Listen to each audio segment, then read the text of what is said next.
Salam sehat seluruh C-cover di seluruh dunia dan bil khusus di tanah air Indonesia.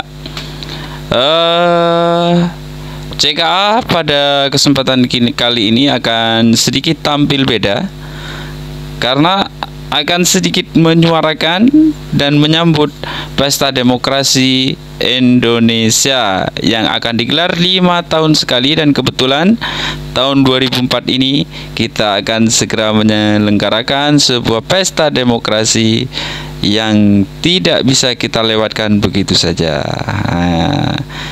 Para C-cover di seluruh dunia, bil khusus Indonesia, edisi kali ini sengaja CKA sedikit tampil beda, sama-sama olah pikir dan adu strategi untuk memenangkan permainan. Kali ini CKA menyajikan tema percaturan politik di tahun 2024. Sahabat CKA di seluruh dunia, wabil khusus Indonesia ya, CKA akan memberikan cara menyensor pemimpin terbaik ya. Cara menyeleksi supaya mendapatkan pemimpin terbaik ya.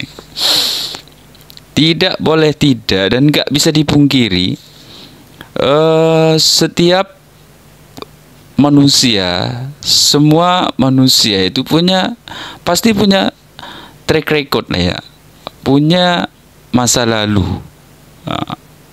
Untuk mencari seorang pemimpin sebenarnya ya tidak terlalu susah juga, karena setiap calon itu pasti memiliki track record, rekam jejak. Yang pertama itu rekam jejaknya coba kita pelajari. Yang pertama itu pelajari rekam jejaknya. Yang kedua, sebenarnya berkaitan itu yang pertama dengan yang kedua. Coba cari prestasi apa yang terbaik, yang bermanfaat kira-kira untuk bangsa Indonesia. Pelajari calon tersebut, prestasi terbaiknya apa yang kira-kira bermanfaat dan sangat dibutuhkan Indonesia masa kini. Bukan Indonesia masa lalu, tapi Indonesia masa kini dan masa depan. Prestasi terbaiknya itu apa, guys? Itu. Jangan asal pilih, asal coblos. Cari prestasi terbaiknya yang kalau kita pilih, manusia ini akan memberikan manfaat yang luar biasa kepada seluruh elemen bangsa Indonesia. Bukan cuman politisinya saja, bukan cuman pengusahanya saja, tapi untuk seluruh rakyat Indonesia gitu. Plus yang ketiga, ada nggak tindakan yang pernah dilakukan oleh calon tersebut yang merugikan bangsa Indonesia? Pernah nggak calon ini melakukan tindakan yang merugikan bangsa Indonesia? Maksudnya yang merugikan seluruh rakyat Indonesia, seluruh elemen bangsa Indonesia. Pernah nggak? Kalau pernah, sebaiknya kita hindari saja, karena ada kemungkinan ketika dia dipilih, maka ada kemungkinan dia akan melakukan pengulangan tindakan yang merugikan Indonesia tersebut. Berikutnya yang nomor 4 nih. Yang nomor 4 yang paling penting ini. Bukan berarti kita tidak nasionalis, bukan. Ini juga perlu dipertimbangkan. Ada untungnya nggak sih kalau kita pilih? Kalau dia kita pilih untuk kita, maksudnya gini, biar tidak rumit. Ada nggak kalau dia kita pilih, ada untungnya nggak buat kita? Jangan sampai kita ini kan demokrasi sebenarnya suara rakyat adalah berarti kita mendelegasikan mandat, mendelegasikan kekuasaan kita kepada calon kita. Jangan sampai pas kita kasih mandat disalahgunakan. Maka perlu dipertimbangkan juga. Ada enggak ya untungnya kalau kita mendelegasikan suara kita kepadanya untuk kita, ada enggak untungnya? Nah, ini baik sahabat C-Cover di seluruh Indonesia. Politik menjadi mubazir kalau tidak membawa perubahan dan Jangan buang-buang waktumu ya.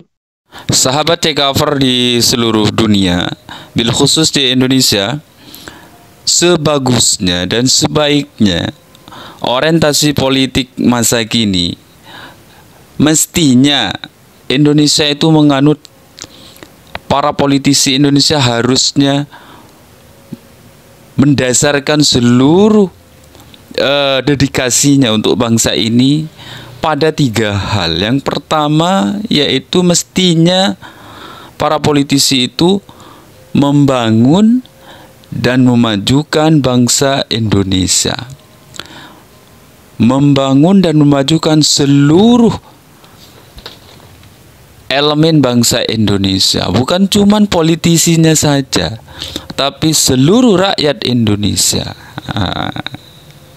Yang kedua yaitu sebaiknya para politisi kita itu mendasarkan seluruh dedikasi untuk bangsa ini yaitu untuk mencerdaskan sekaligus mengenyangkan. Mencerdaskan itu artinya kita mendidik intelektualitas anak bangsa, tapi jangan lupa untuk mengenyangkan perut mereka. Percuma kita didik itu intelektualitas yang tinggi, ini itu, tapi ternyata perutnya kelaparan. Nah, itu juga bermasalah. Pada ujung-ujungnya nanti itu akan bermasalah. Nah, yang nomor 3 nih juga nggak kalah penting. Ini sebagai indikasi bahwa para politisi kita itu bekerja mengabdi kepada bangsa ini. Yang ketiga yaitu terpenuhi pangannya. Nah, benar ini berkaitan dengan yang nomor 2 ini. Pangannya terpenuhi, pakaiannya terpenuhi, dan tempat tinggalnya ada. Jangan sampai kita sudah merdeka berpuluh-puluh tahun tapi ternyata masih ada rakyat Indonesia yang tidak bisa makan. Aduh, ini benar-benar menyedihkan yang kayak gini. Sampai beli baju aja gak mampu, apalagi punya rumah. Nah, ini papannya juga terpenuhi.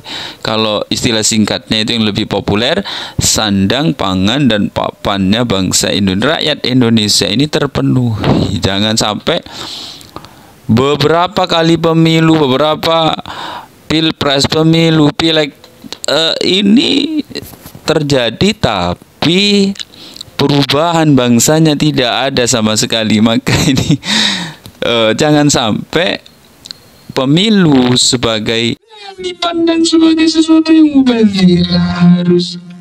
Mestinya harus tercapai ini 3 hal ini. Baik sahabat C-Cover di seluruh dunia dan wabil khusus Indonesia, semoga kita bisa memilih calon-calon kita alias perwakilan kita yang bisa menampung bahkan mewujudkan apa yang kita cita-citakan dari 3 hal ini.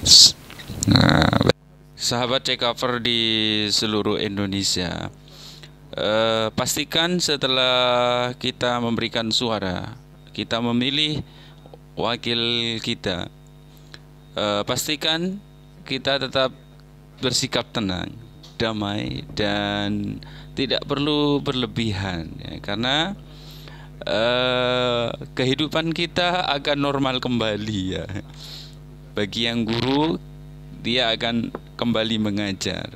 Bagi yang petani, dia akan kembali beraktivitas sebagai petani. Bagi yang pedagang, maka dia akan kembali beraktivitas di pasar, atau bagi yang lagi punya usaha maka dia akan kembali membina usahanya, mengatur usahanya. Dan itulah hidup kita. Kecuali kita adalah calonnya, maka itu akan menjadi sangat penting sekali, ya kan?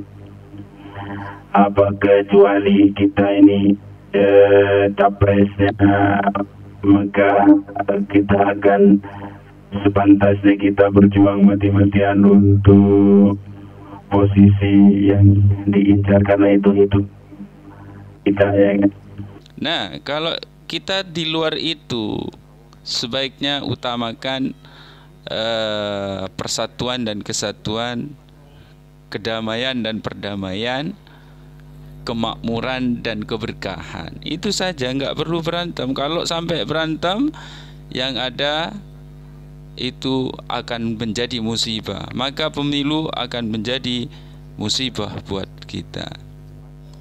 Faktanya, dari sekian banyak pemilu yang kita laksanakan, presiden terpilih, legislator terpilih, ya tetap saja TDL itu naik, BBM juga sama saja naik, bahkan berkali-kali.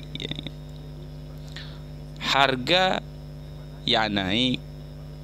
Ya karena itu menurut CKA ya itu dinamika perpolitikan, itu dinamika ekonomi. Negara butuh biaya, negara butuh uang operasional.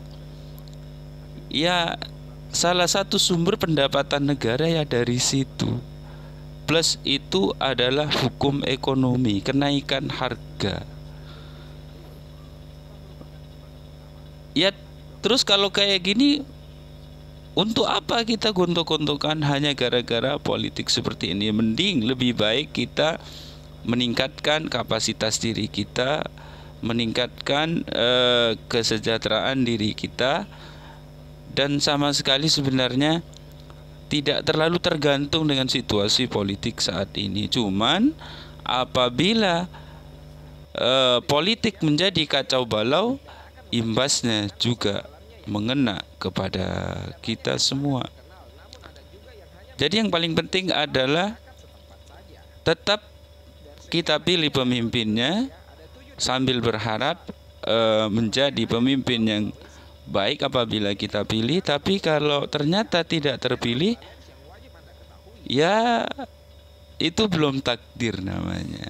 Ya kita harus tenang-tenang saja dan nggak perlu terlalu menyikapi, apalagi sampai berbuat anarkis. Nah itu akan membuat bangsa menjadi terbelah.